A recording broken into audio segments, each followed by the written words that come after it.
చిన్ని, కావేరులు చనిపోయారని నిజం తెలుసుకున్న చందు. చందు బాలరాజుని కలవడంతో ఒక్కసారిగా కథలో పెద్ద ట్విస్టే ఎదురయింది. ఇంతకీ అసలేం జరిగిందనేది ఈ వీడియోలో చూసి తెలుసుకుందాం. బాలరాజు జైల్లో సత్ప్రవర్తన కలగడంతో 14 ఏళ్ల జైలు శిక్ష కాస్త 10 సంవత్సరాలకే కుదించి తననైతే బయటకి రిలీజ్ చేయడం అయితే జరుగుతుంది. కానీ ఆ విషయం తెలుసుకున్న దేవ ఏం చేస్తాడంటే ఎలా అయినా సరే బాలరాజుని చంపేసేయాలి. చిన్ని, కావేరుల దగ్గర పంపించేసేయాలి. వాళ్ళ పాపం నాకెందుకు, ముగ్గురిని చంపేస్తే అయిపోతుంది. నా పాపాలనేవి బయటపడకుండా ఉంటాయని బాలరాజుని చంపించాలనుకుంటాడు. అయితే బాలరాజుని వెంబడించిన ఆ రౌడీలు గొడవ పడుతున్న సమయంలో చందు బాలరాజుని చూడడం అయితే జరుగుతుంది.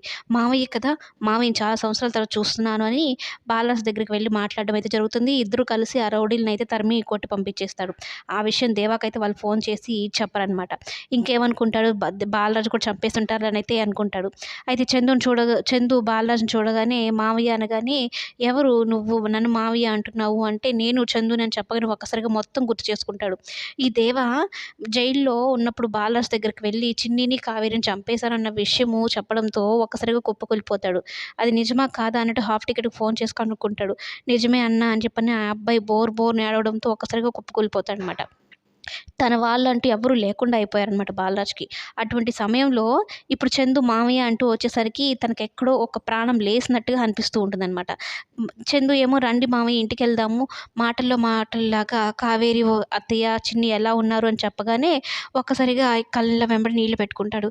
ఇద్దరూ లేరు, బ్రతికి లేరు, చనిపోయారని చెప్పగానే చందు షాక్ అయిపోతాడు. "అదేంటి మావయ్య అలా మాట్లాడుతున్నారు? చిన్నికేమైంది? అత్తయ్యకేమైంది?" అంటే ఇద్దరు ప్రమాదవశాత్తు చనిపోయారన్నట్టు చెప్తాడు. ఇక బాలరాజు కూడా మొత్తం గుర్తు చేసుకుంటూ ఉంటాడు. అంటే చిన్ని వాళ్ళిద్దరికి పెళ్లి చేయడం కానీ, కావేరి క్షమించడం కానీ ఇవన్నీ గుర్తు చేసుకుంటూ ఉంటాడు. కూతురుతోనూ, భార్యతోనూ తనకున్న రిలేషన్ గురించి ఆలోచించుకుంటూ, గుర్తు చేసుకుంటూ ఏడుస్తూ ఉంటే, ఇక ఎలా జరిగింది ఏంటి మావయ్య అంటే తనకేం చెప్పడనమాట. ఎందుకు అవన్నీ చెప్పడం, వాళ్ళని ఇబ్బంది పెట్టడం అన్నట్టుగా. అయితే బాలరాజుని చందు వాళ్ళ ఇంటికి తీసుకొని వెళ్ళాలని అనుకుంటాడు. ఇప్పుడు అత్తయ్య, చిన్ని కూడా లేరు కదా! మీరొక్కరే ఎలా ఉంటారు? ఎక్కడుంటారు? అని బాలరాజుని చెప్పడంతో బాలరాజు ఏమంటాడంటే, "నేను మీ ఇంటికైతే రాను కానీ నాకెక్కడైనా ఒక చిన్న ఇల్లు చూడు చందు, నేను అక్కడుంటాను" అన్నట్టు చెప్తాడు.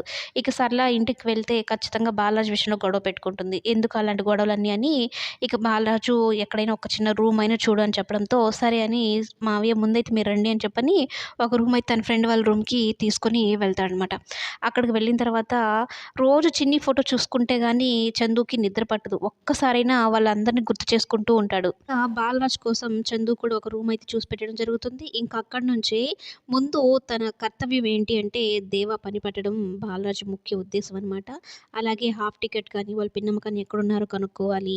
అలాగే చందు ఫ్యామిలీకి నేనంటూ ఒక సపోర్ట్‌గా ఉండాలి. నాకున్నది వీళ్ళొక్కటే కదా అన్నట్టు అలా అనుకుంటారు. ఇలా ఒక్కొక్కటిగా ఇప్పుడు చందుని కలుసుకున్నాడు. తర్వాత చిన్నిని చూడడం అయితే జరుగుతుంది.